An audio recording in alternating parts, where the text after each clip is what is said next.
My name is Vitaly Ganesov.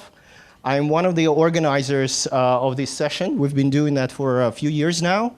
This is the first time we have really huge turnout, which is great. Thank you for coming. And so today we're going to give you a little bit of overview of the Graduate Research Fellowship Programs of GRFP of the NSF, National Science Foundation.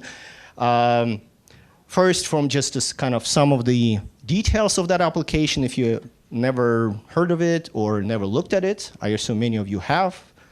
And then as well, we'll have some insights from UT students who have received those fellowships from their personal perspective and their tips on how to maybe write the award-winning application. Every application is unique, but maybe there's some things they can share with you that will be helpful. And then we have Bill Doon, who's been done. I'm sorry. Okay. Okay. Yes. Who has been a reviewer for that program? So you'll get another perspective on how do reviewers, or at least one reviewer, looks at those applications. And the idea would be is that these presentations I'll give very short, and then generally about 10 to 12 minutes per kind of speaker. The idea would be for you to think about questions and ask, and we'll try. Oh, here she is. Yay, Zudo. Ask questions about details, etc., etc., etc. So I'd like it to be not just us talking all the time, and definitely me talking less than anybody else, because I haven't received that fellowship, and you asking questions. Okay, so we'll have three graduate students, Sarah Cooper from the GST, Genome Science and Technology Program, Interdisciplinary Program at UT, Udo Onwubuka, how do I pronounce it? Okay, good, from BCMB, Biochemistry, Cellular Molecular Biology, Claire Winfrey from EEB, Ecology and Evolution Biology, and Bill is from engineering, but he'll tell you why that's not exactly correct. And so just to acknowledge, I wasn't doing that alone. So that's me, Vitaly, Brian O'Meara over there, he's from EEB, and Diana Moyer over there. They were all helping to put it all together and advertise it. Okay, let's go ahead, get started. I would like you to remember this kind of link. I'm going to show it at the end, and maybe type it in on your cell phone or a computer, tinyurl.com, utk/grfp2020/-ps. This will be kind of a post-survey type of things just to get us information who actually attended the workshop, as well as you can provide the email address of yours that we can use to send you information like slides from that presentation, as well as some of the advice Bill has for the students. I don't want to send it like UTK-wide, but I'll send it to the people who will provide their email addresses. So for those of you who are maybe watching online or not watching online, so this is the link to go to watch this online. This is being broadcasted by the Nimbus live stream. And if you are watching online or you're watching here, but you feel like you don't want to ask a question, you can tweet us at the hashtag UTKGRFP. And Brian will be watching the hashtag just to see if there are questions that people are posting. Any questions on that? Okay, good. So what are the basic details of the application? So the application consists, you can kind of think about it as 4 parts. First, you have to write a personal statement in which you describe why you want to be in science and how this particular application, this particular fellowship will help you. That's good. I have one more. Oh, if you didn't sign when you walked in, there were sheets, so please sign, but kind of. Okay. No, I got one sheet as well. We already have enough signed signatures to be legally exempt from any prosecution. We have to because the departments pay for it, and I have to write the report. Well, anyway, let's go back to this stuff. Right, so personal something, and then our panelists will tell you maybe their point, what they wrote. Then you actually have to write like a small research proposal, research statement, which is 2 pages. It's not very big. There's not a lot of detail you can put in there, but you have to say what you're going to do with that fellowship. Right? You have to provide reference letters, so people who know who you are, your advisors, maybe PhD advisor if you're in the graduate school, maybe your undergraduate advisor. So you have to provide at least 3 reference letters, but again, you're going to get advice, is that 3 is good enough, or etc. And then you need your transcripts, right? So you have to have relatively good grades. I don't know what the cutoff is for this, but you need to provide those. And you can write things, but again, if you provide the emails, all these slides I'll make available. I'll make a Google Drive and share it with email addresses that have been shared with me. And so you can access that if you want to do that this way. Okay, so more detail. So the solicitation, if you look for how exactly, what the details are, it's called 19590. And I give the email address, web page link. Essentially, there is a particular description of how you should be writing this application, but my understanding is they're relatively flexible. The only thing you have to make sure is that you follow the font size and margins. But again, our panelist will tell you that in more detail. Here's the deadlines that you have to kind of follow on, and it's essentially late October, if you will. Depending on which particular category you're going to send it to, like life sciences, this will be October 21st. And then if you go like chemistry, mathematical sciences, this will be October 25th, etc. So they're all kind of grouped together, but not the same date. So what are the data in terms of how much do you expect? Well, first of all, the total number of awards that NSF says they're going to fund is 1,600 this coming year. And this is bigger than last year, so by about 100. So you could say, 7% increase or so.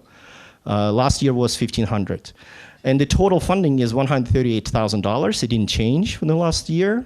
And essentially, this comes as your stipend of $34,000, which is like pretty cool, I think.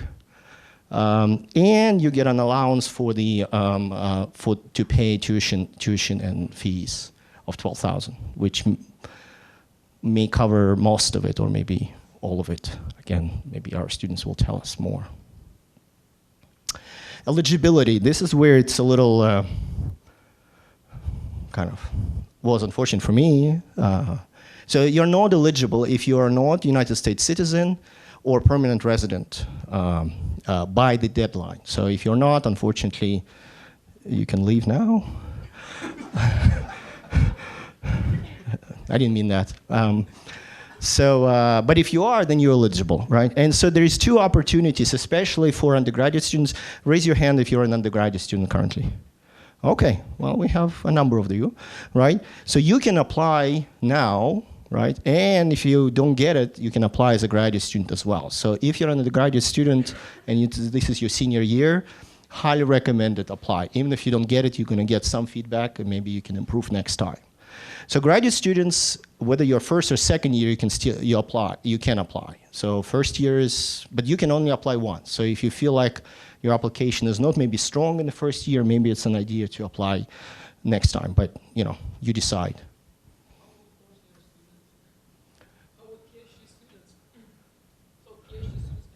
Yes, graduate students both. I mean, I think, actually I don't know if master students, okay, here. Okay. PhD students, but you have to be first or second year according to your year at the school. Yeah. You can have a master's as well, I think so. No? No, you cannot? No. Oh, okay, sorry. Good. We have experts. It's too late. Then it's a kind of a...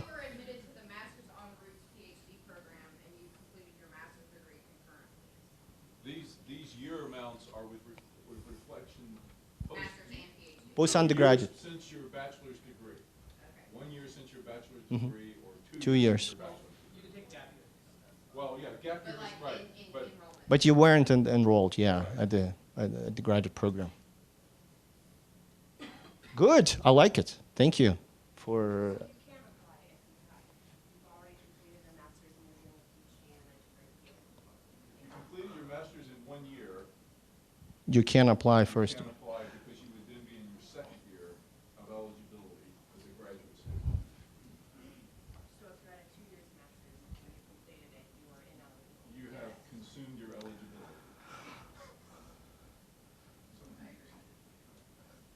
So yeah, if you're watching live and because they cannot hear, if there's no microphone used, so they cannot hear that. If you want us to repeat questions, please use the Twitter, and then Brian will tell me that I should give the microphone to ask questions and give answers. Sorry. Yeah, and you can use that. Okay. The way you submit your applications would be through Fastline. This is an online system. You don't have to fill in anything with UT, meaning that's kind of, we don't have any control over where you submit or not. But we would like to know who of you will submit an application, right? So we will try to use those emails you provide to us to get in touch with you and ask you, did you submit it or not? So we would like to know, is this type of activity that we're trying to do has any impact on first submission, second maybe awards, right? We would like to collect some data to see if it's working in any way. Okay, so how do we do that? So the way you do that is using the same link, tinyurl.com, UTK-GRFP 2020-PS. And that's it for me. I think next, Sarah, going to be talking about her experience. That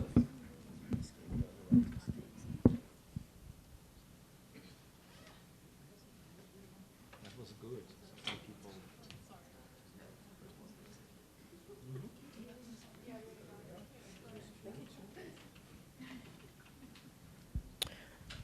All right, so I'm Sarah Cooper. I'm a fifth-year PhD student in the Genome Science and Technology program.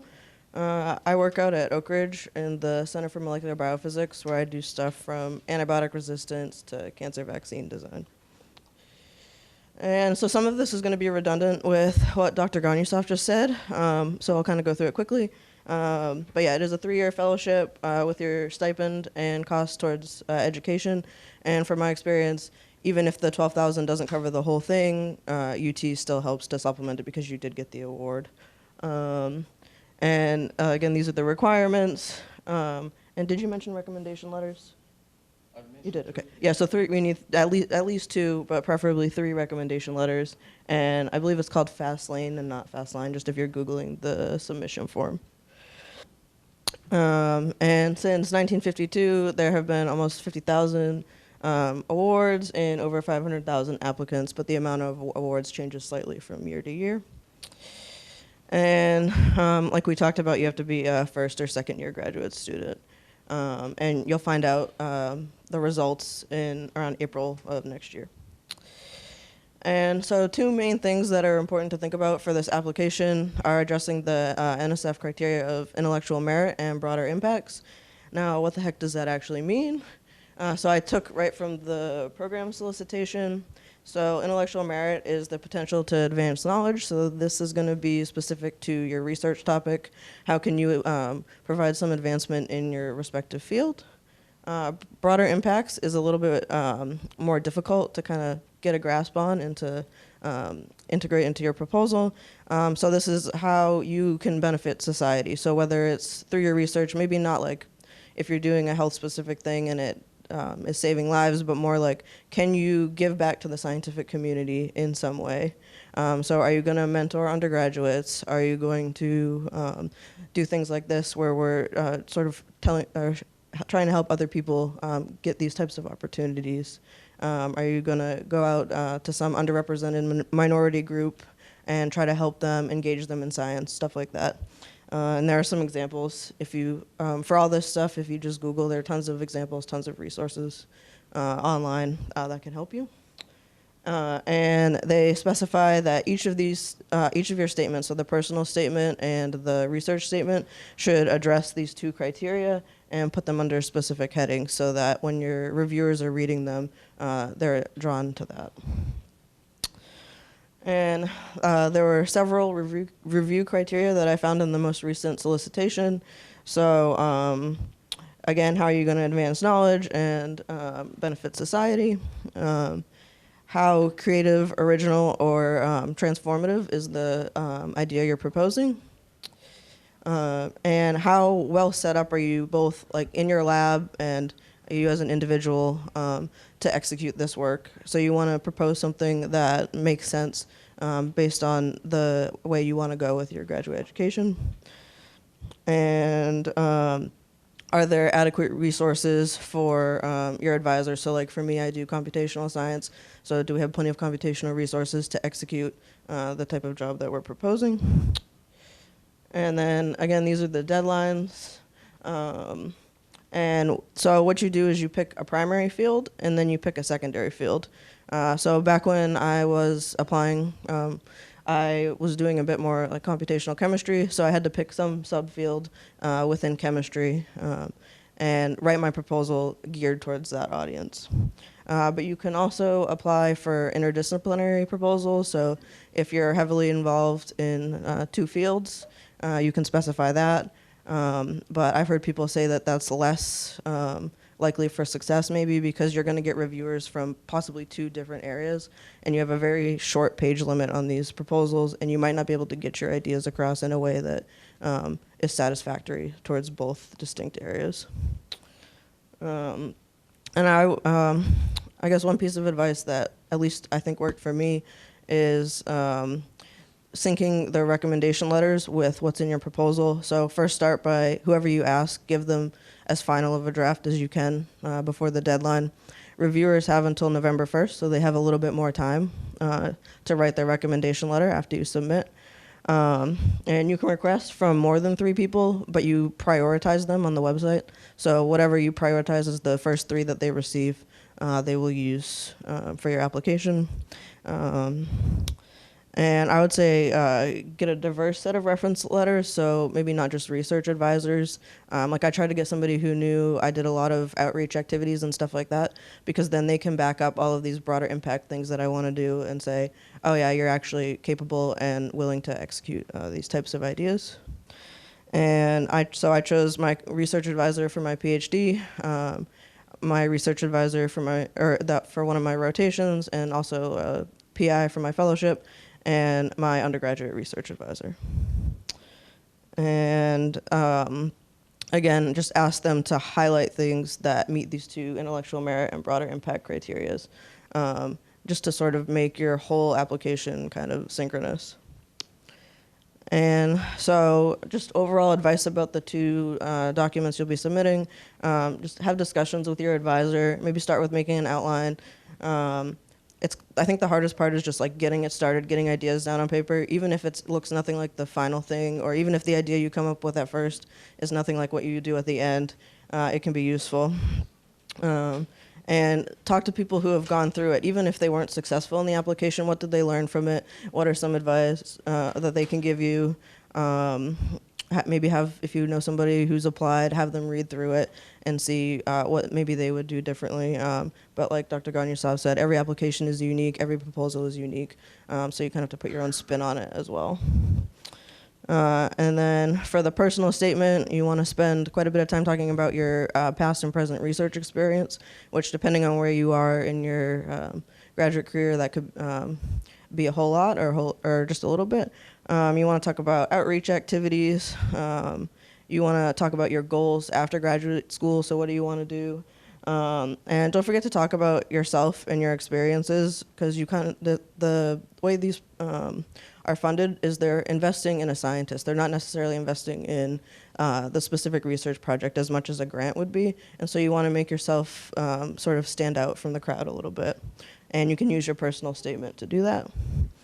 And then for your research statement, I would start with identifying some gap in the field, have very clear hypotheses and aims so that it's very obvious what you plan to do, and try to keep your references to a minimum, again, just to save space, because it's more about what you want to do more than what's been done in the field, because you only have 2 pages. And I would say don't neglect your personal statement, because your research statement is going to fill up pretty quick with all the ideas you have for all the cool work you want to do over the next 3 years that you might have this proposal. Again, they fund the person, not the project. So why are you a good investment as an individual? And if you're planning to apply, I always thought about it like, even if I had the best grades or the coolest research, there's probably a ton of other people that have that too. So how can you stick out within a huge stack of applicants? And one thing I was told whenever writing personal statements is try to use your first sentence or maybe two to grab the reader's attention. So mine was a candle, an almond, and a cheese stick are the things I think about when I think about how I first got interested in science. And then I kind of went through my proposal, like told my story, and then brought it back to that at the end. But that was just my approach. There are a ton of other ways to go about it. And when you put broader impacts in that section, don't just be generic. Propose things like I proposed I was going to work with this organization and do this thing, rather than just a generic, oh, I want to mentor undergrads or do very vague things, because then it sounds like you thought it through and you're more likely to execute. So even if you like talk to somebody and say, hey, would you be interested in this, and just like putting in a name of a place or a person that you might work with in the future makes it seem like you're a bit more serious about what you say you're going to do. And then for your research statement, one thing I like to do, I spend a lot of my time making figures just for the fun of it, I guess. But I like to channel my writing anxieties into figure making because then you're thinking about your ideas you're processing, but you're also trying to put it into a nice little compact figure. And that also it can help take out some words, and that can also help formulate your story and kind of give somebody a picture of how everything fits together. So like we had a enzyme mechanism, so I drew out the reaction just to sort of guide the reader, and then I didn't have to write a whole paragraph about each step of the reaction. They could figure it out from the graphic I provided and only focus on the most relevant steps. And this is also going to help free up some white space and just not make it an entirely text-heavy document. And again, back on white space, so you have to be very specific about your formatting. So you need 1-inch margins, 12-point Times New Roman. You may use as small as 10-point for your references and figure captions and all that. And it has to be single-spaced. So you have a lot of stuff you need to fit in a very tiny amount of space. And I use things like bold, italics, or underline to kind of break things up, put things in sections, kind of highlight the most important bits. So if I had a hypothesis, maybe bold it or underline it, so that if that's all the reviewer reads, they read the bare minimum that they need to get the main idea. And don't just have it as a block of text. Try to reduce redundancies. Really, it's about making a lot of ideas as compact and succinct as possible to get your point across. And don't use a lot of research jargon. I know we have a tendency to want to put in all these big words in that, but you don't know where your reviewers are coming from, so you don't want to put in a lot of things that might obstruct their understanding of your ideas. And then one thing I would say is do a ton of edits. So I know these applications are due next month, so that's not a whole lot of time, but they're also relatively short. And so it's okay if, as your drafts come along, things start to change and evolve and they look nothing like what you had before, and have people read both of your statements. And so final thoughts, there's tons of stuff online, like I said earlier. These can help you get started. I just read a bunch of example proposals and kind of took a few ideas here and there and made it my own. You need to have both of these sections. Try to make things cohesive. So it's okay to briefly mention something you talked about in your personal statement, in your research statement, if it fits and if it's relevant to your research, just to kind of link the two parts of the application together. And think about how you would write this if you had a reviewer who just got up, was on a plane for several hours, and you're the last one in a stack of 20, and maybe they just want to be done. You need to make it interesting and engaging to them so that they're more willing to give you a positive review. And even if you don't get the award, it's a very helpful process. Writing this helped me when it came to my comprehensive exam. It's helped me with other aspects when I've had to write things about stuff I've accomplished for awards and whatnot. So even if you don't get it, it's still beneficial to your graduate education. And keep in mind that they fund the people behind the awards, not the projects so much. And that's all I have.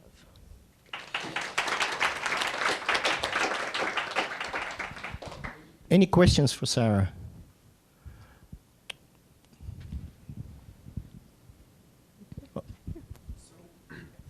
Was the figure that you made, was that in your research plan Yeah. document? Okay. So that wasn't the exact version because But- I had since published a paper and I updated it a little bit. Yeah. But that's the general idea. Just something to, like, even if you don't put it in, I think it just helps you kind of tie everything together and make sure what you're telling is in logical order. Okay. And so that was a part of your whatever. Yeah, so I just 3-page put a limit, tiny and little it's figure small. and maybe a minimal caption like reaction Right. mechanism of blah, blah, blah. Okay, cool. Because it seems, I could see how I could use a figure and then lean on it a little bit, not have Yeah. to write out so many words. Yeah, that Okay. took a whole, like, maybe, this big chunk of text out Yeah. because it's a very complicated thing to explain. Great. So anything like that is helpful. Cool. All right, you can kind of get with your thoughts, etc., and at the end we'll have a kind of part where you can ask everybody or a general question that anybody on the panel would answer. But we'll just go ahead and move on. Udo? There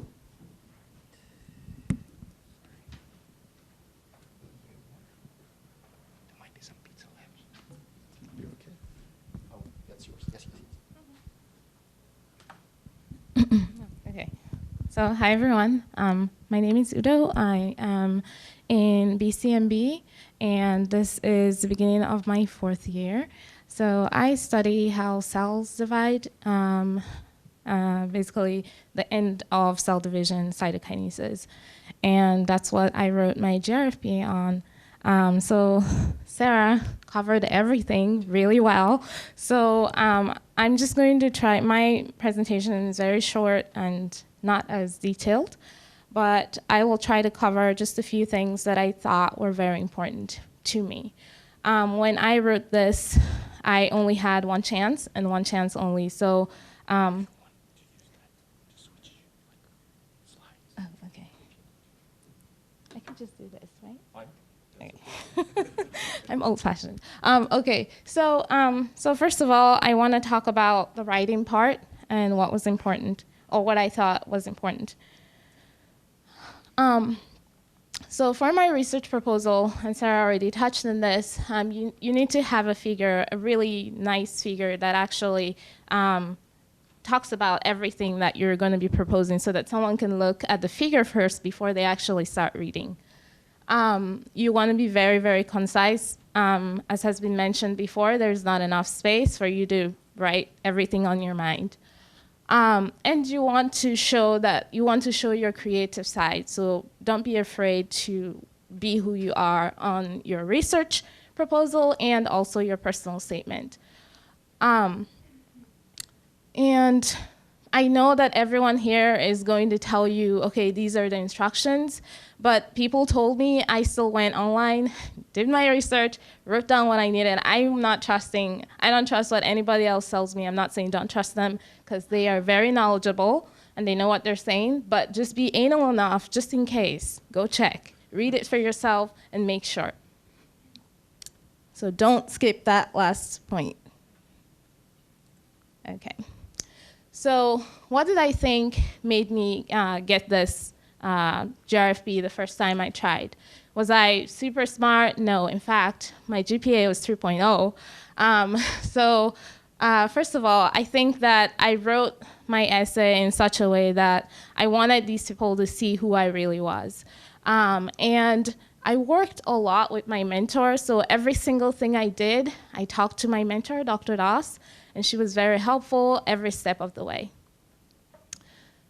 You always want to choose the right people to write your recommendation letter. Seriously, don't find your biology teacher and say, hey, you want to write me a letter? Find somebody, people who know you, who can write concrete letters for you and know some of the things that these people are looking for that can make you, stand out.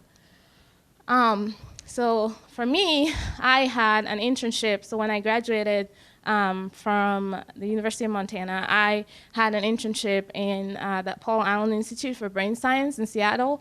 And one of my mentors there, I had them write me a letter. And then I did some post-bac stuff in Seattle, and I had them write me a letter, and then my PI wrote me a letter. Yeah, I didn't find my biology teacher who just knew me for like 3 months. But if you have a teacher who's been knowing you since the beginning of, and knows your academic standards and how you are, fine, if you feel comfortable. Okay, so again, you're competing, so you have to try to stand out. And I revised both my personal statement and my research statement a lot.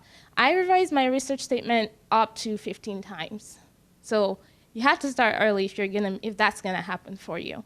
My personal statement, not that much, because you find that the more you revise it, it takes away some of the originality of who you are, because people are gonna be like, oh, what's this? And then you change it, and then you change it back. So just, work according to what you feel comfortable with. For the revisions, when you make that figure that's gonna talk about your project, you want to give your proposal to scientists in different fields: biology, engineering, sociology, physiology, wherever they are. Just spread it out wide so that these people give you feedback. And then you can imagine if your reviewer is someone who is not a biologist, but you're writing something about a cell, well, you want to get the input of somebody who doesn't really know much about cells. So yeah, that's most of the things that were very important. So I found this quote online, and I used it the last time I talked about this, last year, I believe. That time Claire was in the audience. And it's a quote from Dr. Seuss, and basically it just says, be who you are and say how you feel, because those who mind don't matter and those who matter don't mind. So this is how I imagine the reviewers, and so just for my personal statement specifically. So that was my mentality. You can either use it or don't. So now I'm going to talk to you about my comments from my reviewers. Again, like I told you, I don't think that I didn't have 3 excellents. So my first reviewer gave me an excellent, the second reviewer said it was very good, and my third reviewer said excellent. And I guess this is good enough for me to get it. But I also think that I stood out a lot in terms of these 3 things. So the broader impacts, the research proposal, and intellectual merits. I feel like you have to tie who you are in the center of these 3 things. Like, address who you are in your broader impacts. It has to show in your research proposal, even though you're just talking about your research. And then your personal statement as well takes care of most of the other part, and then your intellectual merits. So most of the people in this panel, including myself, well, not most, all the people right now here, myself included, were in PEER. So PEER is this program that funds undergraduate students that are going to grad school kind of stand out. So they fund you for 2 years. It was a NIH award for the school, but PEER is no more. It has been terminated. So I'm going to be really interested in seeing, because it's kind of weird, how come it's just PEER people here, right? So you can ask me questions later as to what I feel why is it that PEER is standing out in these things? And I think it's these 3 things. So most importantly, the broader impacts, intellectual merits, you have to stand out a lot. And we can talk about ways that you can go about doing that. So all 3 reviewers said that they were able to understand my proposal, even though reviewer number 2 didn't quite get the point particularly, but I mean, it reflects, that's why they said very good. I mean, they might think I'm feeling good that they said very good, but I know that they didn't get it quite, because if they did, it would have been an excellent. Just saying. So I think I could have done a better job, and they tell you what you should do. And when you get it, let's say you get it, great. But if you don't get it, once you get your comments, please print them out, because if you don't print it out, it's gonna go away. I saw mine, read it, I didn't print it out, so it disappeared before I could print it out and actually show it to my PI. And so with that, I will just say go above and beyond, and good luck to you. And that's it. I will take questions if you have any.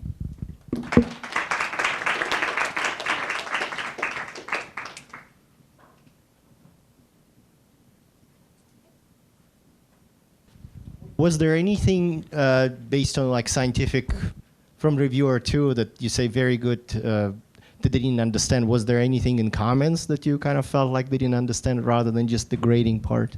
Yeah, Because sometimes people ask questions, you know, or have comments, not from GRFP, but reviewers. It's crazy that I still remember this, and this is like the second year. But yeah, it's like a picture in my memory. But the first and this third reviewer, they got my research. They have to do a summary of what your research is about. So they were like, this research was about this and how the cell divides. And the student is well-rounded in this and this and this and this. And they went on and on and on. The second reviewer, however, said really good things about me as a person. This is a great student, worth doing this, all of that. But then in their summary of my project, they messed up. So they said something about a myosin working with something, and then how the myosin binds to something else. And I was like, that's not what it says. And so I think that even though they sounded nice, it came across in their summary that they didn't quite get it. And that explains why I think that's the main reason for that. But, I got it, so that's all that mattered. Yeah, so just try your best, okay?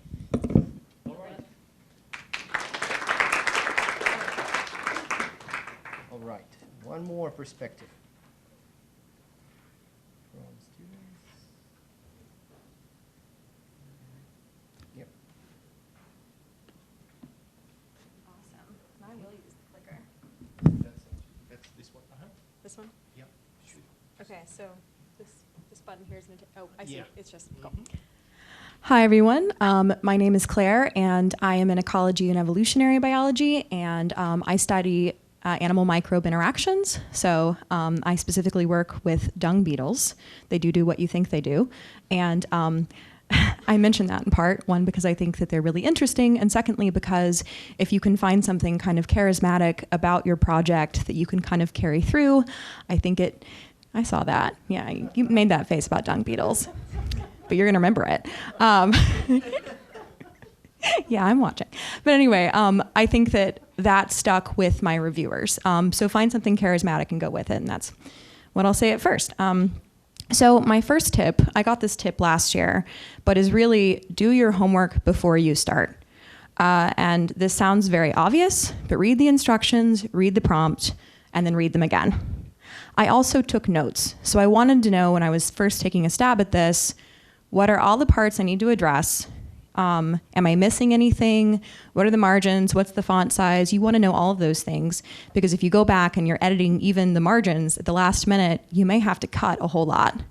So that's very important. Just do that first. I think it can also put you in the mind frame of the GRFP and maybe kind of take away some of the fear of starting. Secondly, read as many examples of successful proposals as possible. So there are online databases if you simply search it. Also, UTK has quite a few students that have gotten the GRFP in previous years. So usually, I don't know, I knew the people in my department that had it before I applied, so I just reached out to them directly. Also, people who have gotten honorable mentions are also very good to ask, because I think that frequently the difference between an honorable mention and getting the award, to be honest with you, I think it's luck. So ask those people too, they have really good perspectives. Secondly, is you need to ask your reference letter writers as early as possible, and this includes your advisor, because they have a lot going on. So I would even say, think about it this week, ask them next week. The more heads up you can give them, the more they can budget into their timeline. I also think that when you reach out to them, giving them a little brief thing about why you think they would be a good reviewer is very important. So for example, my reference letter writers, I was in a couple of different labs as an undergrad. and I got a couple different papers with them. And so one of them I got a first author paper with, and I said, I think that you can speak to my creativity as a scientist and my dedication to getting that publication. Another lab I was in, I got a couple of other publications, and I said, I think that you can speak to my excitement about outreach, because a lot of this was conservation biology. So have an idea of what you want them to say. You can also kind of jog their memory if you haven't been in their lab for a few years. And then also just a sentence or two about your project. So kind of just briefly, because they have a lot of emails to read. So keep it short. And then when they say yes, say, I'd love to send you a draft of it.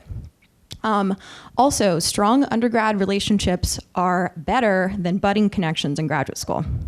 So what that means is that, again, if you spent time in someone's lab as an undergrad and you're a first or second year graduate student applying to this, choose those over maybe, someone who you had a class with as a graduate student, because they don't know you quite as well yet. So I had my advisor and, again, 2 PIs that I worked in their labs as an undergrad. Another tip. I think it's a little bit scary sometimes for seniors or first or second graduate students to send out reminder emails because you think you're bothering people. Do it. They appreciate reminders. Okay, good. I see the PIs nodding. Awesome. Of course, just be nice about it. And then also ask them if they would like a copy of your statements.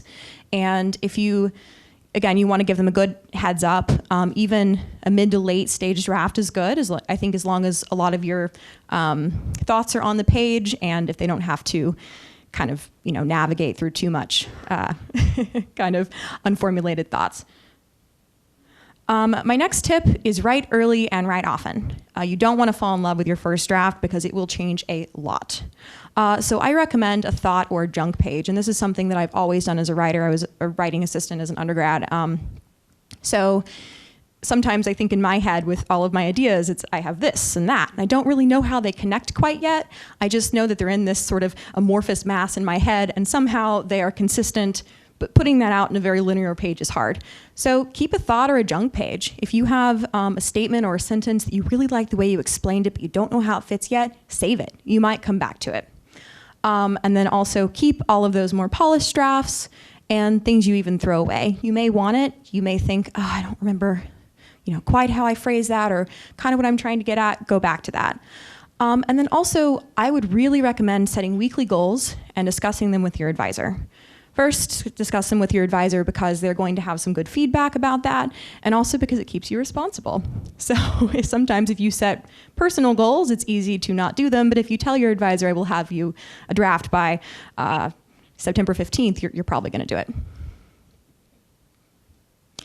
Okay, this is a tip that is a personal thing. So do not wait until the last minute to fill out the rest of the application. I filled out most of the fields, but then day of, I'm not proud of this, but I definitely got my transcripts the last day, and that was very, very stressful. So I did try to get them earlier, but I didn't do it right, and yeah. So I was getting them 4 hours before the application was due, and I think that I was probably a very unpleasant presence in the library at the one stop, like, help me. So don't do that, it's not fun. So tip number 6 is use the first sentence to grab the reviewer's attention. So one thing you don't want to do is they see application after application that's like, since I was a child, everyone knew that I would be a conservation biologist because I was always in the creeks and I was always playing with snakes and things. They see that, they know that, and it's just not very compelling. Also, I don't think start it with X is the most pressing issue of our time. And I'm speaking of more personal statements at this time, because that's also going to become apparent throughout what you're writing, that you think it's really important, and you should be able to convince them of that without saying this is the most pressing issue of our time. Something else you can consider doing is using an impactful but non-science experience and then connecting it to science, because that's very interesting. So this is my first sentence that I wrote in my personal statement. Rocks and strength sit, eyes and trees stand, but rain and fields lie. I guarantee none of you know at all what I'm talking about. Hopefully you want to know. So what that was is when I was an undergrad, another lab I worked in, so I guess a third, was actually Native American language revitalization. because I was a linguistics major before I was biology. And so I really got into research by first researching syntax and phonology in a Native American language that's spoken in my home state of Oklahoma called Yuchi. So I connected it back to that, and this particular sentence goes to sort of how they structure their language. So instead of having masculine and feminine like Spanish or French, they instead have their different nouns that are classified by the way they see them sitting in space. So I said it much more concisely than that. That's important. But I think that that got them interested and also showed that I'm curious, I really enjoy research, and also I'm interested in doing research that I think gives back, even though I am not a linguist and I don't want to be. So you can do something like that as well, and I think that's strong. So tip 7 is consider adding figures, which I know the other reviewers spoke, or the other panelists spoke to as well. I don't think you have to, though. I've seen many successful applications actually that have not used figures. So I think it's excellent if you can, but do not use a figure as filler. It's just gonna look like filler, which is not what you want. So one example is a figure of preliminary or even hypothetical data. So if you think this is what I expect to find based on my hypotheses, you can add that. You could do a schematic of research idea, your methods. That's another idea, which again, as the other panelists spoke to, can help you save a lot of space. Another thing that I saw in this application was in my department is this person actually used pictures of them performing outreach, which I had never seen before, but that was very well received by the reviewers. So I think these, of course, you want to get a lot of eyes on it because it can either be a very big hit or a very big miss. But the person who showed pictures of them performing outreach showed, look, I do work with children in the community. Pictures used with parental permission, they added that. And I think it really kind of spoke to their excitement about outreach. That was cool. Tip number 8, and I apologize, this is a very ugly slide, but I have a lot to say about this. So broader impacts are as important as a project's intellectual merit. For those in the back, broader impacts are as important as a project's intellectual merit. That blows my mind, but it actually is. So you're not writing a research grant in the traditional sense, you're trying to get funded as a scientist. So you showing why you think, that giving back is important is very, very important. So there are a couple of ways to go about this.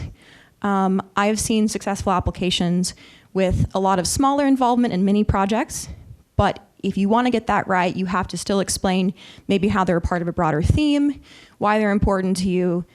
Be careful with that, or you can have a larger part in one. So again, you can kind of think about that. You also want to show that you've thought about broader impacts deeply and have the tools and the resources to do it. So I mentioned a couple of workshops that I went to on diversity and inclusion in science. I also said, I want to start this group where I lead nature hikes with people with autism because I have a brother who has autism, and getting those people involved is very important to me. And I said, and I've spoken with a local leader in Chattanooga about doing this. So it doesn't have to be fully fleshed out at this point. It can be very much a kernel of an idea, but if you show you've thought about it deeply, why you want to do it, and how you're already making the steps to get into that, it's very important. So to kind of go back to go to the balance between broader impacts and intellectual merit in the personal statement and the research statement. In the personal statement, I would lay out the background, the motivation and the specifics of the outreach. So you really want to, that's going to be the space where you're really explaining most of it, at least in most of the applications that I have seen. And in the research statement, I did this more briefly there, but I harked back to my personal statement. And I also connect it to my research. So I was able to do that. I don't think in all cases that you can, but to go back to what some of the other panelists have said, making it a very cohesive, synchronous document is very important because then they see this entire application as being you, and that's great. So my 9th tip is you need to balance novelty with feasibility in your research statement. So what I mean by this is that you may have a ton of great ideas, and hopefully you do, but they need to be doable in a graduate career, and really even in the time of funding for the GRFP. I know from someone who didn't get the GRFP but got an honorable mention that one of their reviewers said, this is great, but can you finish all this in graduate school? So make it clear that you can do that. You don't need to say, I will finish this in 3 years, but it needs to seem like a project that is feasible time-wise. Secondly, I think that I added future directions in mine, and I made them brief. So I said, once I have a more clear understanding of X, then I will do 2 short sentences, this and that. So I think that was important because I showed them I have more ideas, and also my research is not a dead end. Additionally, by doing this, I was able to connect it back to some of the more overarching, really interesting things about my model system and about the importance of the topic that I'm studying as well. But I think that getting that balance right is something that is very research specific, and you'll want to talk about it with people that are reading your papers as well as your advisor. And then lastly, this is very important. What about your past research experience shows that you're capable of executing your project? So did you do something in undergrad or a rotation where you gained this skill or that skill? Do you have any preliminary research? Have you, so I do a lot of field work in my work. Have you talked with local ranchers or ranchers out at your field sites? And you have a working relationship with them so you can go look for these beetles? And then finally, I just kind of have some miscellaneous tips. So the picture out to the right is actually the first manuscript of Jack Kerouac's On the Road, which is an excellent book if you haven't read it. But when I first read it, I made the mistake of getting the original scroll because, I don't know, I guess I thought it was cool as a high school. I couldn't read it. It was awful. I put it down after trying for an hour. It was terrible because look at it. It's awful. So you want to make sure that aesthetically your statements are pleasing to the eye. So use breaks. As Sarah said, you can use italics, you can use bold. Try to put in spaces between your paragraphs if you can, because they've seen a ton of these applications and they're tired and you want to give their eyes a break. I would say also limit common words and phrases. So I think I am passionate about research. I'm passionate. I think you can kind of avoid just using adjectives like that and kind of show them why you are and be a little bit more descriptive than that. I probably still have the word passionate in my application, but still, be careful. So get as many eyes on your drafts as possible. That's probably pretty obvious, but even now as you're starting to write it, you can go ahead and line up people to look at your things. So just say, hey, I'm writing this right now. Would you be willing to look at a draft, in the next month or so? And you'll give them time to kind of consider it. Plus, I think people are more likely to say yes to something if you get them way in advance. You don't realize how busy they'll be. It's good. Don't fall in love with your first draft. You will edit it. So don't be too frustrated if the first draft you don't really like that much. It's totally okay. And on that note as well, when I was first writing this, I actually went back to a lot of the examples from my department, and I picked a structure that I liked. And I even kind of looked at the balance that particular person was doing, and I mimicked it. And I think that's totally fine from the beginning, and it changed a ton, but it kind of helped me just get the writing out. So of course I didn't mimic any of their content, but I said, okay, this is about how much they have on broader impacts, this is about how much they have on this, et cetera, et cetera. And then finally, really be yourself. And that's a cheesy thing to say, I know it, but if you work with something quirky, if you're doing something that is unique, you really need to capitalize on that. And I think if you can capitalize on that in various aspects of your proposals, it's really good. So I mentioned that I work with beetles that eat dung, which is pretty darn weird, but it turns out kids love them.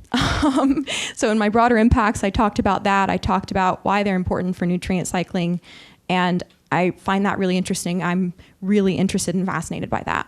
So I think try really hard to kind of explain why you got into what you got into, and yeah, have fun with it.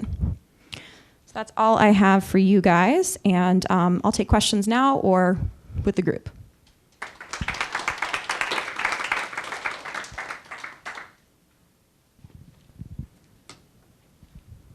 All right, with the group. All right.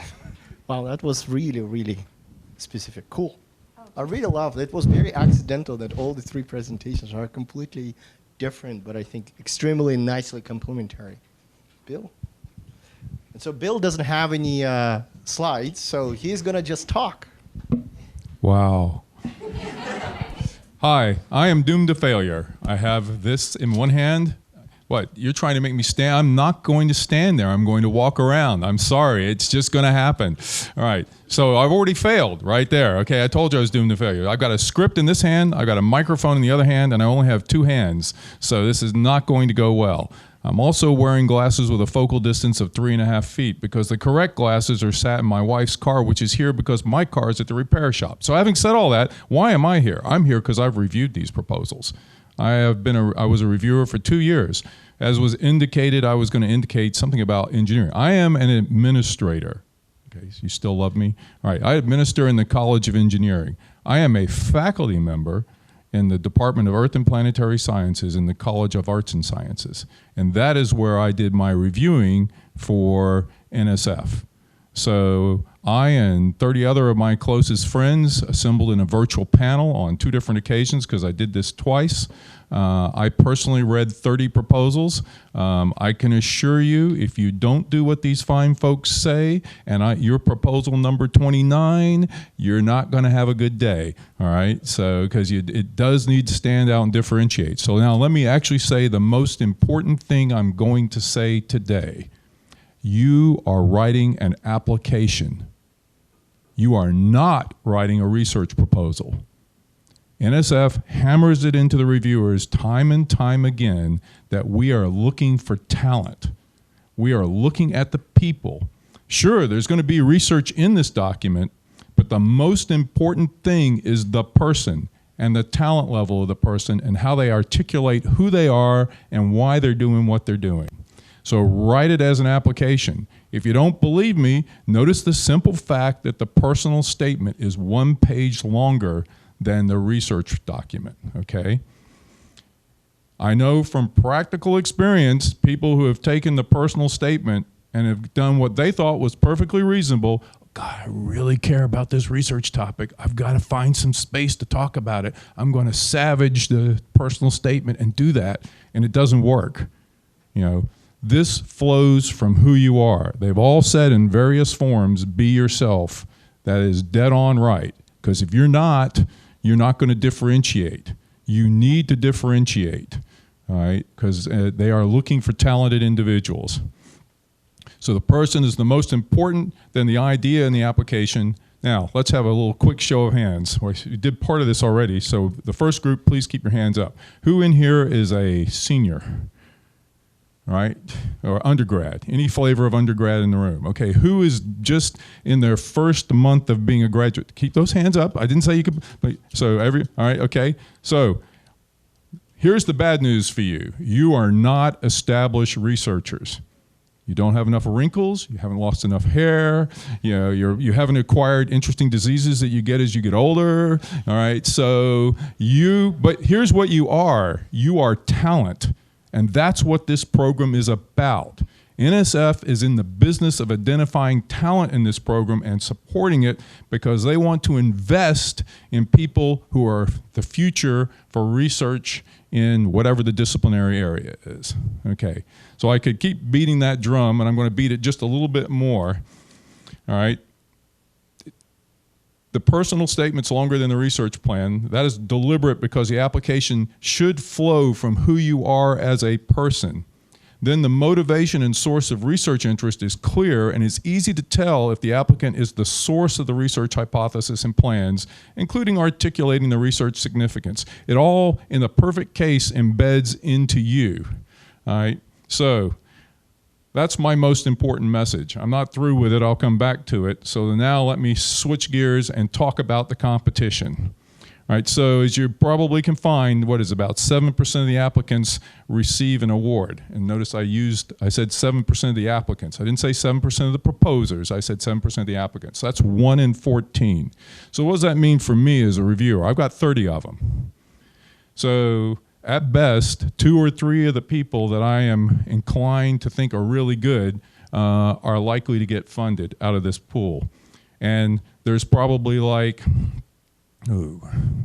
each time there were at least a couple hundred proposals in the pool that was being considered, and there were at least 3 of these virtual panels for just the geosciences. Okay, so there's a lot of things being looked at. All right, so So like I say, I need to be able to identify 2 or 3. Now, here's an interesting fact you should know. As you know, because you've all been students, not every grader grades the same. Some are axe murderers.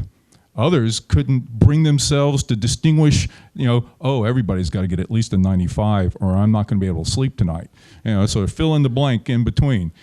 NSF uses a statistical tool to differentiate every reviewer's scores. And then they, so if you cram them all in between 195, the statistical tool will pull them apart. And if you decide that everybody's only 15, the statistical tool will still pull them apart, and they'll use that to help with the scoring. So that's one aspect of this thing. Another aspect, where a small number of you put your hands up and said you're undergrads, I've got good news for you. The level 1 proposals are reviewed first and separately. All right, so that everybody who's an undergrad, they get their proposal looked at, all the comments are made, and grades or scores are reset before they touch anything from somebody who is a graduate student. All right, because not surprisingly, in general, not specifically, but in general, the refinement of the research aspect of the document will be stronger for someone who's, say, a second-year graduate student as opposed to someone who is a undergrad. Not always true, generally true. Okay, so, all right, here comes one of those fun moments. I had to try and flip the page. By the way, sorry, I should do this into the microphone. This document will be available afterwards for you to, you can print it, burn it, destroy it, or use it, whichever works best for you. So be aware that the broader impacts are given an equal rating to the intellectual merit. You've heard that? It's true. All right, because this comes back also to the person and what motivates the person, and we'll speak to that a bit more in a while. Some reviewers try to tilt it, doesn't work out. It ends up always being about square. Now, let me address the issue of underrepresented minorities. NSF is looking to assemble talent. NSF is looking to shift the demographics of the folks who are pursuing successful research in this country, because there is underrepresentation that's not appropriate, or in engineering, we have an underrepresented majority called women. So, that this is something that they're focused on. Reviewers receive implicit bias training to assist them with not falling into the trap of implicitly favoring applications from a demographically dominant group. Okay, so NSF takes this pretty seriously, and they're looking at it. Now, so in that context, suppose you are an underrepresented minority. Next thing that comes out of my mouth is the word and. And that distinction constructively influences your worldview, interests, personal story, and achievements. Then you can create a really outstanding, powerful narrative. You've heard about ways of creating that narrative, but if you are a member of an underrepresented group, and that has actually been part of how you've gone about your life and what it is that gives you passion and why it is you're doing the things you're doing, that should sit at the center of your story, and that will be powerful. Okay, let's suppose you're not an underrepresented minority. A distinction, some distinction that constructively influences your worldview, interest, there was a good example there. It was a relative who has autism, right? Did I get that wrong? Yeah. Yes, right. And you heard how very legitimately and in a personal and in positive manner that was true to her, she used that to construct her narrative, okay? So that's always important to do. But if you're a member of an underrepresented minority and that aspect of your identity features into why you are who you are, where you are, and where you're going, that's a good card to play in your proposal. All right. So I'm going to now say something that they've all said. So bottom line, this is a tough competition. You have to submit a proposal, oops, I used the wrong word, application, that differentiates you from the crowd. It's a big crowd, only 1 in 14 is going to get one. All right, so that's the introduction. Now I want to move on to difference makers, and I want to do it in the context of the different parts. Okay. So the first thing is, do you have motivations in life from a young age that flow into your interests that have developed into broader impacts and the passion for research that you're proposing? If so, you are a lucky winner and you should tell that story. Your application is going to be really strong. Now, I was not one of those people, okay? I can't stand up here and tell you that I'm a geologist because at age 3 I found this really shiny rock, blah, blah. Didn't happen, all right? I came to geology late in high school. So, so at the very least, introduce yourself from the very beginning of the personal statement in a way that a reviewer can understand how your worldview, interest, and passion are unfolding. And I think the word passion is a great word. So ideally, this unfolding should flow into your activities related to broader impacts and your research interests. Now, you've heard both Claire and Sarah explicitly show it. I suspect you did it too, Udo. All right. Those first words and that first paragraph in the personal statement matter.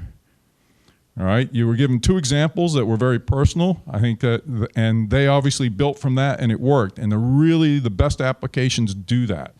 You know, if you don't achieve it in the first sentence, okay, but do something in that first paragraph that's about you that gets it done. Yes, and I'm sorry, I can't quite see you. All right. No, I was just wondering if you guys recommend drawing statement in both your personal narrative and the research statement. Could you get right down to business? I think you can write that differently, but it always is great as if however your research starts, it flows from what went on in the personal statement. If they, right, well, the personal statement is in the document before, it's longer, the reviewers are encouraged to start there. It is possible to start the research statement as something completely separate from the personal statement, but it's not a good plan. So, sorry, let me get out of the way. I think she wants you all to respond. Me? Oh, okay. Oh, well, I was just going to say something about because I didn't talk about how I started my personal statement, but I did start my personal statement with a quote from Aristotle, and it had to do with something about greatness and being resilient. And I did tie that in my personal statement, and my research statement, I think it showed in the things that I had done and then what I was also planning to do in my research. So it was almost like I didn't talk about, that quote. It wasn't in my research statement, but I think some of the things and the way that I had structured it reflected that. So, yes, but I did start with a really catchy quote. So try to find something that captures someone right away. For my research statement, I got right down to business.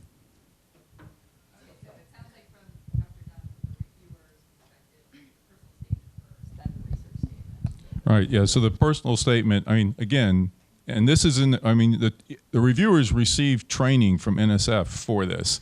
It's not like the normal NSF review process where a proposal turns up in the mail and you review it and you send it back. There's actually a couple of sessions, everybody's expected to do that. The implicit bias training is separate from the training for how to review the applications. So they make attempts because the reviewers by default, particularly if they participated with NSF before, are used to reviewing proposals. But here we are reviewing applications. All right, so difference makers and the broader impacts. Do you have a pattern of activities and engagements that connect or build on or are otherwise leveraging your personal passions? If true, they should be in there. And if they do these activities and engagements build toward creating an experience base to create success for your proposed broader impacts that are part of the research plan? All right, so have you been doing some things that lead on to the things that you wish to do? You're probably changing geographic location if you're for graduate school. You might be changing other circumstances, but there's some continuity if it exists. If it doesn't exist, don't try and manufacture it. It'll stand out.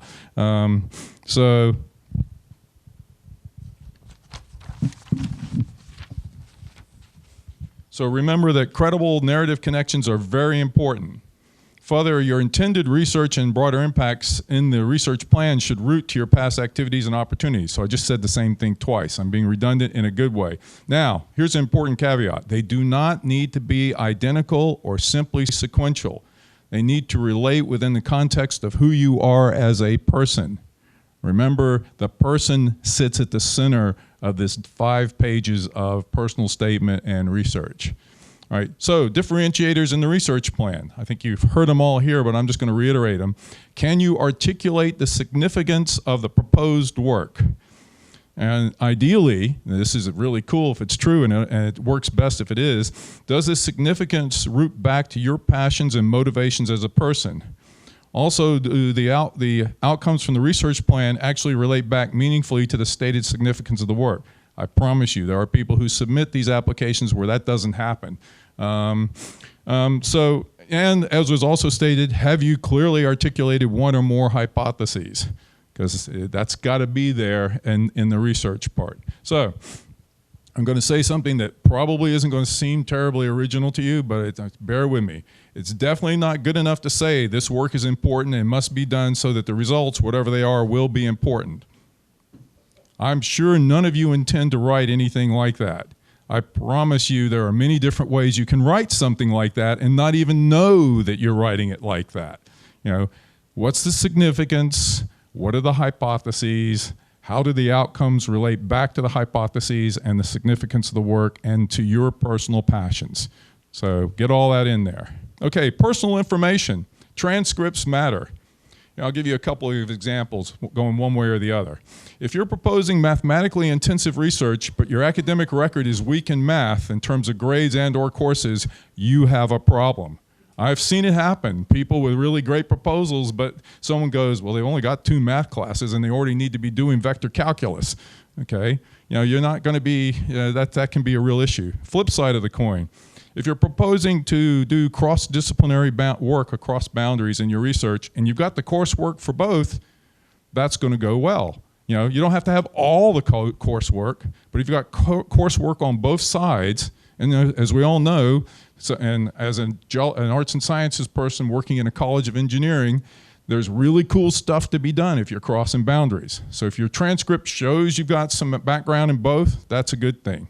Now here's the not so surprising thing. GPA, have a high one. Okay, you can do it without it, but you know, it sure doesn't hurt to have a 3.87, you know, built in some of the toughest, meanest science and math courses you've ever taken, okay? All right, now, prior research. For undergraduate research project or projects, were you a presenter at 1 or preferably 2 national or international meetings? If you're now a graduate student, have at least one of the undergraduate projects working to publication with you as a lead contributor, or is it even already published, even better? In other words, in those kinds of circumstances, those are hallmarks of things, that's your competition, 1 in 14. I can promise you that the people who are up the top of this, they did a presentation. They had as an undergrad, in my case, it'd be like American Geophysical Union or Geological Society of America meeting. It was a poster, that's okay. But they were it. They were up front, it was their poster.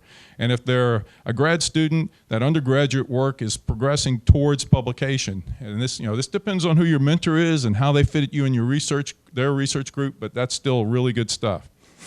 Okay, letters of reference. It's been talked about here. I want to talk about it in a different way that is supportive of what's already said.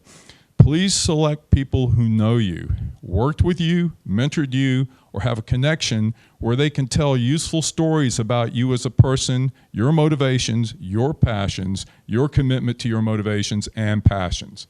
You really want people, and it was a great comment about, you know, probably better to get someone who knew you as an undergrad than as a graduate student, particularly if you're in your first month of being a graduate student. That can't be that deep of a relationship yet.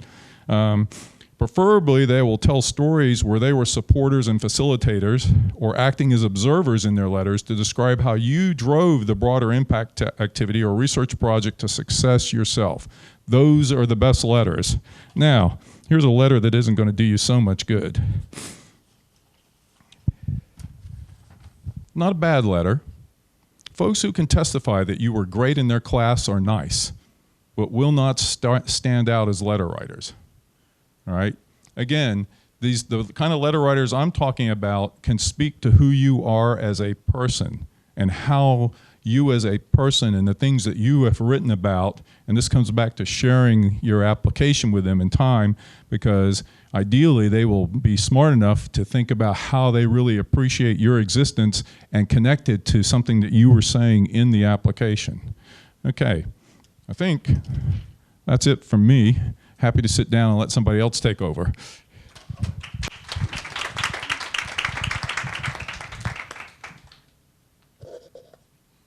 The floor is open for more questions, concerns, suggestions, etc.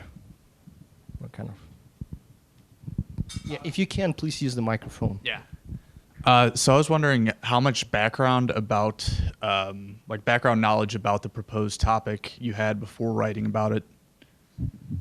So I was on a geoscience panel, which covers the breadth of geoscience. So I personally study the development of mountain belts and the development of rock fractures in the near Earth surface. So I was reading about vertebrate paleontology, novel things that go on deep in the mantle of the Earth, peculiar things that magmas get up to underneath volcanoes, etc. Now there were, amongst the 20 or 30 people who were the virtual panel, that covered the base. There was typically somebody who really knew the topic really well, and they would be one of the people that got assigned that. But I was not assigned, you go through the ones I had, out of the 30, there were maybe 4 or something like that that were right down my expertise. But they were all geoscience. I wasn't looking at something from ecology or biochemistry or anything like that, or engineering for that matter. So. It was more about you guys. How much of background did they have? Is that as well as for yeah, it was useful nevertheless. But for you, like, how much did you have in terms of science? I think that you feel like, oh, I was ready to write. Right? I guess that's Okay, my I'll go. Then we'll just. Okay, so I had to. Okay, if I were to rate, I would give a scale. So if I go from 1 to 10. I think I was at 7, or maybe I was at 6 and then I got to 7 by the time I was done. Because the thing is, even now I'm beginning my 4th year, I've taken my preliminary exams, and I do know quite a lot of background stuff, but I still feel like you're always learning something. So you're never gonna be like, you don't need to be like, know everything, but to take care of that part, that's where you need to work hand in hand with your advisor, because they'll make sure that you write the right things and make sure that it's concise and you're not overdoing yourself. You don't need to know everything. Yeah. And I would kind of agree with what Udo just said, and back to what I said earlier about minimize your references. So you really just want the essential background info. So back when I applied, you could apply as a first and second year graduate student, and I was the last batch that could do that. So the first time I was pretty low on, if we were to use a scale, because I had just come into graduate school, maybe been here a month. But by the second time, when I was actually in a lab, I was also expected to know a lot more, because now I have a full extra year of experience. So it really depends on where you're at. And what you're proposing, but I would say just because you don't know all the background right now doesn't mean you can't jump on an idea and give it your best effort. Yeah, I would agree with both those statements. I would say on a scale, it was probably also 6 or 7. I had written grants before, didn't get any, but I'd gone through that exercise, so I definitely looked at some of the literature before. But yeah, I think that your advisor can help a lot with that, minimize your references, but you also don't have a ton of space, so you're not doing like a giant literature review. So I would say give it your best shot. Try to educate yourself more if you think there are gaps in your knowledge, but also there are places where you don't have to explain. So I wrote about some pretty complicated, I had to do some pretty complicated stats for the project that I proposed. I didn't know how to do them, so you don't go into all the nitty gritty when you write this.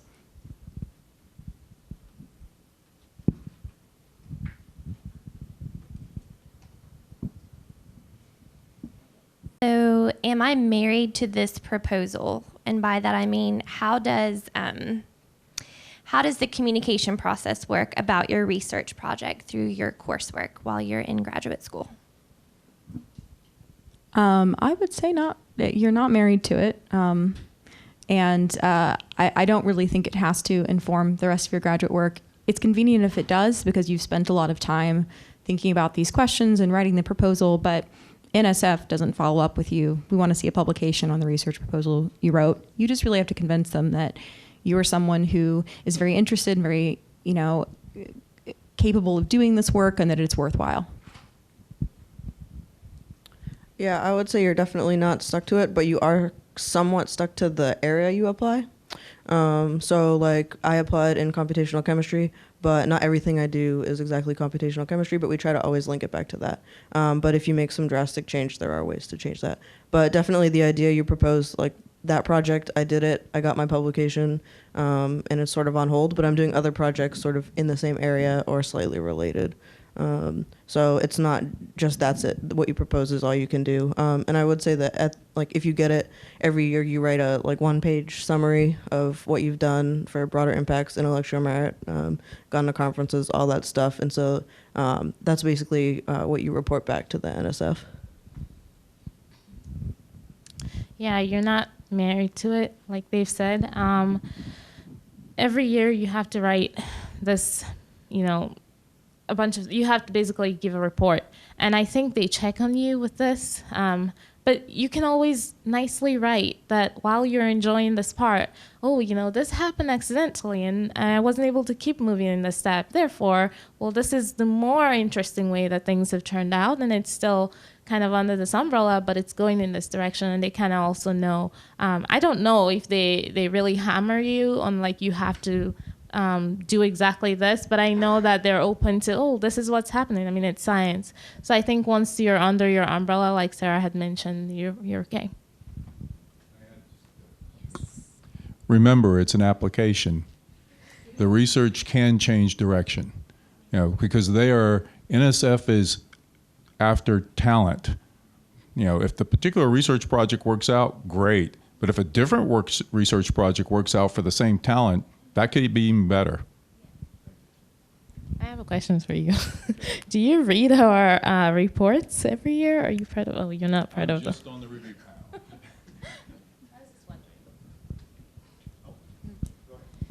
Hi, I just wanted to ask, what advice or main piece of advice would you want to offer for navigating the online portal, especially for those new to Fastlane? Just to make sure. Was there anything about the experience of filling out the application online that struck you as, this is something I should remember? I think you should just start on time. You need to go in there now, log in, create your account, get familiar with everything you need to fill in, go from step 1 to 10, even if you're not typing out stuff, know the things that you need. And I think Claire was talking about her references. Her transcripts, get them. Because I submitted my application on the 23rd or 22nd. I don't know, but I know it was 254, 255, and I was shaking and running all over the place. And even though I started early, I got my transcripts September or something. So you're always going to be in a panic at some point. Even when you're submitting it, you're going to be really nervous. So go in there now and know the steps and go through it. But in general, nothing stopped working. They usually say, turn this in because what if it freezes and nothing's working? So, go in there and just get familiar with it now, and it's not going to kill you to do it. And also, when their help is responsive. So when I was applying, I had an apostrophe in my name, and that's illegal. And they fixed that. Now it's okay. But they responded very quickly to that. And so if you do have issues, let them know via the help.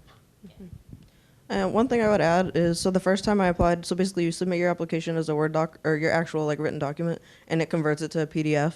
And something was wrong with the website on the first time, so you definitely don't want to wait till last minute. But you can always upload those a day before, even if you don't hit the actual submit button.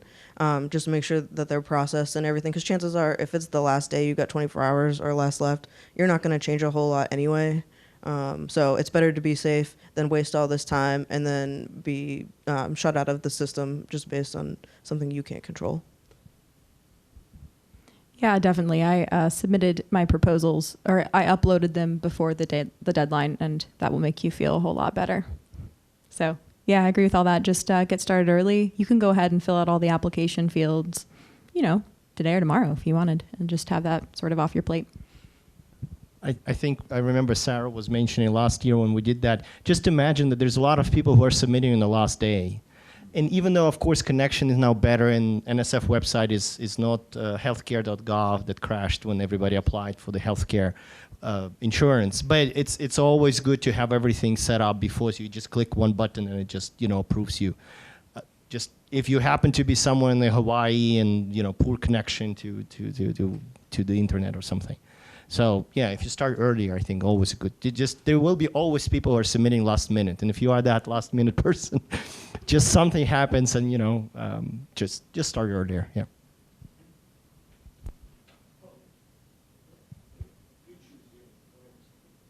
Do you have to get accepted into a graduate program prior to submitting your application? No, because you will be, so if you are a senior, you'll be applying now, and usually you won't find out about acceptance into graduate school until probably March or April of next spring. There were some of the undergrad applications that did already have some connectivity to a potential mentor for graduate work, but it's certainly not a requirement, just as was described.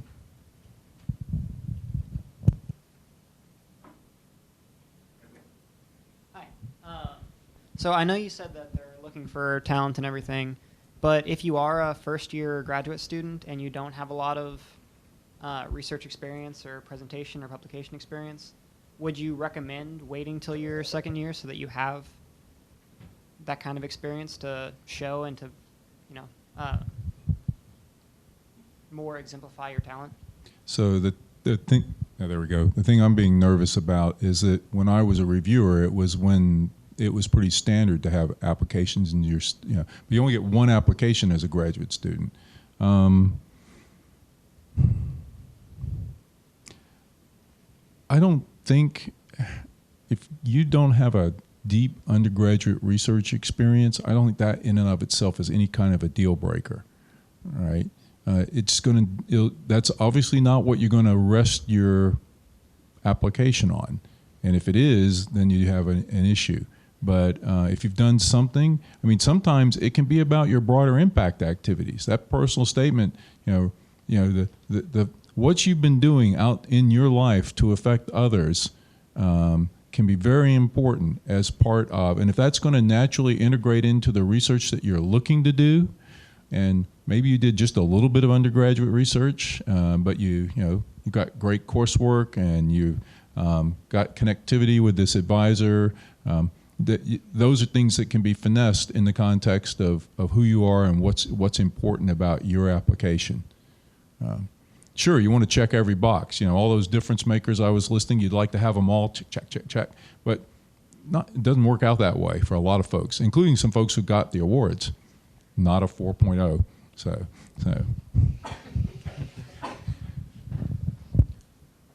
So with regards to the research proposal, if you're just starting out on a new project, are they looking to see some sort of preliminary data? What kind of things would they like to see with that? So I think it definitely helps because it shows, again, that you are most likely going to be able to execute this. However, I think it also is probably going to depend on what stage you are when you submit. So if you're an undergrad, I would think that they would probably just more want to see, okay, have you been developing these skills? Do you have the motivation and the drive? Probably same with first-year graduate student. But my suspicion is that if you're a second-year graduate student, they would probably expect more preliminary research. I didn't have any in mind, but I sort of, when I did my personal statement and went through my research experience in the past, I kind of talked about how this was a new project for me, but having this award would allow me to sort of go down that route, even though there isn't current funding for that project. So I would say it's not a requirement, but if you have it and it fits in the story, then it definitely can't hurt.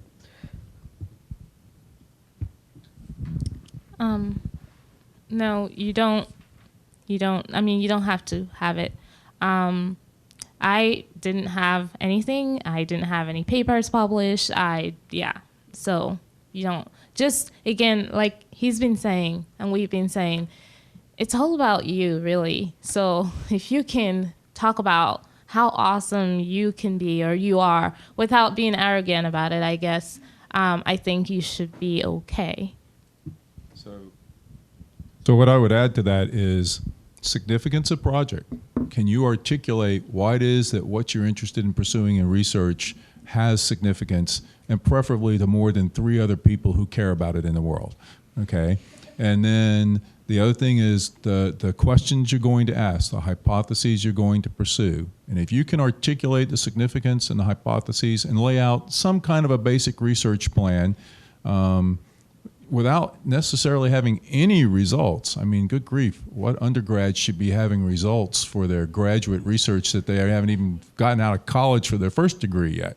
Then I think you're going to be in pretty good shape. That's what I would say. Thank you.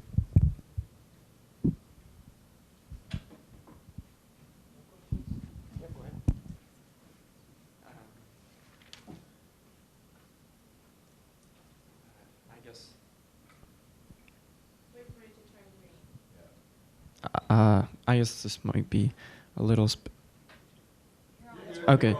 specific, but I was curious about, like, say if like you studied abroad, like I studied abroad and did some research, and I guess I was curious about a couple of things with that. Like, one, I think you mentioned like credit. Like, so if that credit came back to my UT transcript, then I'd probably just need the UT transcript, I imagine.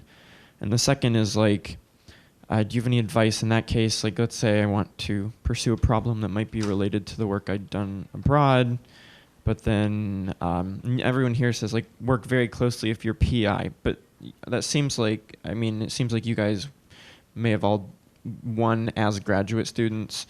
And so, like, as an undergraduate, and let's say you wanted to do something related to work you'd done somewhere else, and, like, I guess you maybe you feel like you have less of a consistent connection with your PI, if that makes sense, rather than, say, weekly or bi-weekly meetings where you can talk about your updates on this. Like, do you have any advice for that? So the fact that you worked abroad to do research, were you actually working abroad, or were you at an institution abroad and doing the research? I did some research at a university in Europe for a semester. That's got to be cool. If that relates into who you are and where you're going in life, that's something you want to feature. The research that you have done in the past does not have to connect directly to the research that you are going to do. I mean, yeah, it'd be nice if it wasn't like, oh, today I'm going to do vertebrate paleontology. Wow, I really don't like that subject, do I? Or tomorrow I'm going to do computational chemistry. That you'd have a hard time selling that in 5 pages. All right, but I don't think it's necessary for you to have the tight continuity that you're concerned about. And again, the narrative of who you are and why you want to do what you're doing. If this is a road mark along the way, and it sounds like a cool one, you're right about it, and you tell it in the story you're telling about where it is you're going to. All right. Well, we all said talk to your PI, but I mean anyone that's more experienced in the field than you. So I even sat down a ton with a postdoc in the lab who was somewhat familiar with the project. Just somebody to help make sure you're doing what somebody more experienced would do. So it doesn't necessarily have to be the person you're going to work for if you don't know who that is. Okay. Thanks. And they might be a great letter writer for you. Maybe one more question, and then two more questions. Okay, 2 more questions. I'll just add to that real quick. So even if you worked with a professor in Europe, you might be able to find someone in your department here. And I think that usually professors are pretty receptive to undergrads and just say, hey, I'm applying for this. I think it may be somewhat in your wheelhouse, or you may have good recommendations. Would you mind meeting with me? And I think finding that advocate and somebody who could help you here locally would be really strong if you could do it. Does this work? Okay, there we go. So, is it permissible or in any way advisable or non-advisable to have references for the personal statement? Like, I had written like a blog article that I might want to refer to for my personal statement. Is that allowed, or for some other reason frowned upon? if I can make it relevant. If you've done something cool like that, it darn well better be in your personal statement. And if you have to put in, I guess you're talking about putting in some form of a web link. Excuse me, I've got gray hair, bald. I may not be up on the. That's what I meant. All right, so not a problem. All right. Probably a reference list, like a reference list. You include that, perhaps. I was just going to say, I would put the web link in the main body of the text in the personal statement. Don't worry about, just put it in parentheses or whatever. Sorry, go ahead. Well, one concern is that you wouldn't want to have the expectation that a lot of that content they're going to follow the link. Yeah. Because sometimes reviewers see that as you're trying to get around page limits. Yeah, don't do that. So if they want to look at it, they can. You can't rely. They have to understand it even if they don't follow your link. Thanks. Okay, so you've already made it clear about it being the applicant and not the proposal of the research, and how it's really useful if you've maybe done some projects that you could tie in, and maybe like.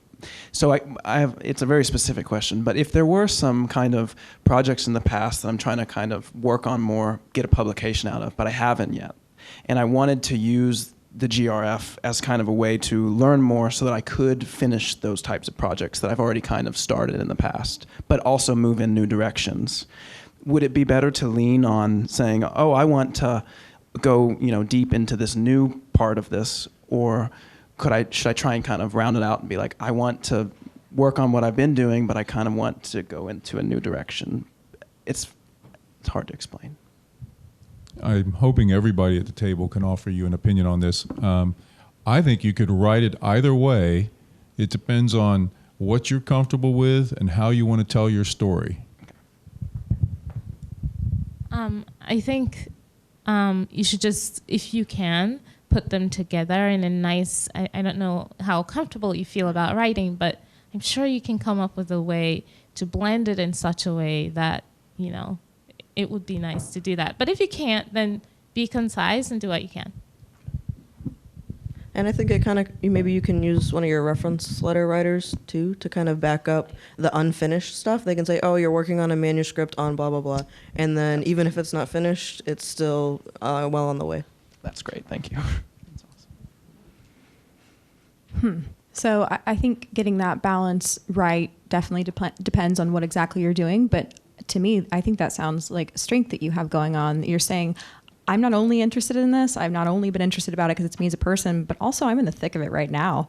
I think that's excellent when you're talking about it in your personal statements. And I think that also would give you a good opportunity to link your research statement and your personal statement together, which is always a good thing to do because, they should form a unit that is really you as a person. In terms of, getting that balance right of you want to continue with some projects and then also move in the new direction, I would say you want to pitch a project that's pretty cohesive and is kind of, can stand on its own. But again, I would highlight the connections between those two. And you can always, as I mentioned in my presentation, have a little bit about future directions too. So once I have a better understanding of, the results of this project I just laid out, then I hope to get into this too. And of course, it depends on, exactly what that project is and whatnot. But to me, it sounds like what you're doing, that sounds powerful. Great. Thank you. Mm-hmm. All right. Well, that was really, really great. Cool. I think this was great. I would like to thank all our panelists and reviewer for doing a wonderful job at giving some insights. And so thank you all for coming. Good luck to you all. I hope all of you. So I think we had like 60 people here. And so if it's 14%, we're expecting around 5 awards next year. So roughly. So yeah, and please follow. I'm sure so you know the names. I will share with those of you who shared emails, the documents. I'm sure they will be more than happy to give you like a personal one-on-one. I don't want to say training, but maybe some advice. I mean, these are very energetic individuals. I'm sure that they would be happy to help next generation. They can share their applications if you're interested. Here are the people you can just go and ask. I'm sure they will be very more than happy to